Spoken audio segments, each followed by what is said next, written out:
Without pass येणाऱ्या लोकांना रोखून धरले असं तुमचं म्हणणं आहे, किंवा मंत्र्यांबरोबर जे लोक असे कुठल्याही प्रकारचा परवानगी न घेता पास न घेता सभागृहामध्ये किंवा प्रिमायसेस मध्ये येतात त्यांना जर बंदी केली असेल तर योग्य आहे.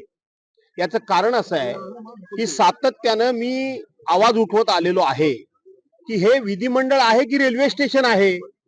रेल्वे स्टेशन मध्ये जेवढी गर्दी नाही तेवढी विधिमंडळाच्या आवारामध्ये गर्दी मुंबई असेल ना तर नागपुरात दिसते. आणि मी त्यावेळेला मी असं म्हणालो होतो की एखादी दुर्घटना अप्रिय घटना घडली की याला कुठेतरी आळा बसेल. आणि मागच्या अधिवेशन मध्ये आपण बघितलं की आमदारांमध्ये 2 आमदारांच्या कार्यकर्त्यांमध्ये त्या ठिकाणी मारामारी झाली. थोडक्यावर हे थांबलं म्हणून ठीक झालं.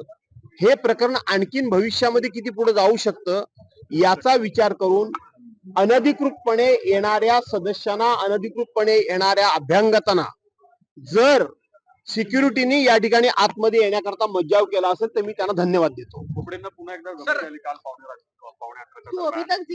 भाजपचे आमदार चरणसिंग ठाकूर यांनी म्हटलं की अजितदादा 4 महिन्यापासून फाईल घेऊन आहे, ऍग्रिकल्चर कॉलेजच्या फाईलवर सही करत नाही.